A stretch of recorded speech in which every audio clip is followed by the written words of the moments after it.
نحمدُ و نصلی علی رسولہ الکریم، اما بعد، اعوذ باللہ من الشیطان الرجیم، بسم اللہ الرحمن الرحیم۔ پیارے مسلمان بھائیوں، اللہ تبارک و تعالیٰ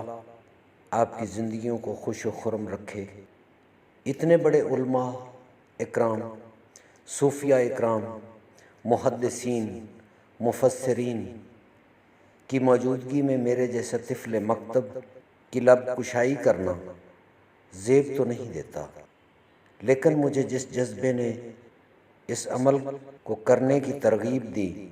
وہ ایک عمل تھا کہ جب حضرت ابراہیم علیہ السلام کو نار نمرود میں ڈالا گیا تو اللہ کی مخلوق میں سے دو جانور، ایک زمینی جانور جو کہ پھونکے مار کے اس آگ کی شدت کو بڑھانے کی جستجو کر رہا تھا، اور ایک ناتواں کمزور پرندہ اپنی چونچ میں ایک قطرہ پانی کا لے کر بار بار اسی جستجو میں تھا کہ اس آگ کو بجھا دوں۔ کسی نے سوال کیا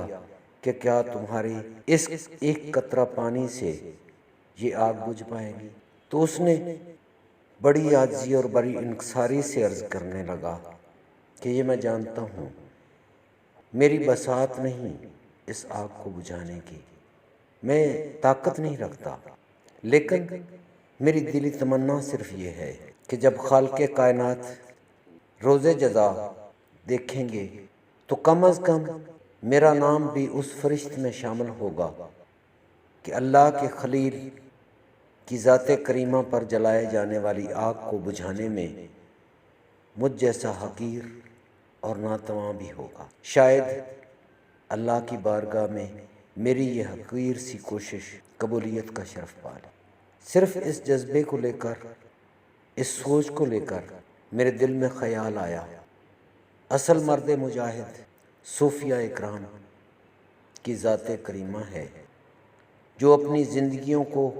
نبی پاک آمد مجتبیٰ صلی اللہ علیہ وسلم کی سنت مطہرہ کے مطابق اپنی زندگیوں کو ڈھالنے کی جستجو کرتے ہیں، اور قرآن و حدیث کے مطابق، اللہ تبارک و تعالیٰ کے احکامات کے مطابق اپنی زندگیوں کو ڈھالنے کی جستجو میں لگے رہتے ہیں۔ وہ اپنی پوری زندگیاں اسی بات پہ وقف کر دیتے ہیں کہ ہمارا اوڑھنا بچھونا، ہمارا اٹھنا بیٹھنا، ہمارا ہر عمل اللہ اور اللہ کے پیارے حبیب کی رضا کے لیے ہے۔ ان کا جینا، ان کا مرنا اللہ کی راہ پر ہے، اللہ کے لیے ہے۔ سب سے بڑے قرآن مجید فرقان حمید کی تعلیمات کو عملی جامہ پہنانے کے لیے نبی پاک آمد مجتبیٰ حضرت محمد مصطفیٰ صلی اللہ علیہ وسلم کی ذات کریمہ ہے۔ نبی پاک صلی اللہ علیہ وسلم کے عشق میں صوفیاء اکرام، اللہ کے نیک بندے، اللہ کے اولیاء اکرام اپنی زندگیوں کو اسی جستجو میں ڈھالنے کی پوری کوشش کرتے ہیں، پوری لگن کے ساتھ۔ وہ بھی انسان ہوتے ہیں، ان میں بھی نفس ہوتا ہے، ان کی بھی خواہشات ہوتی ہیں، ان کی بھی زندگی ہوتی ہے۔ اسی زندگی، اسی معاشرے میں، اسی دنیا میں وہ بھی زندہ ہیں، لیکن ان کی زندگی کا مقصد صرف اللہ کی رضا اور پیارے حبیب آمد مجتبیٰ حضرت محمد صلی اللہ علیہ وسلم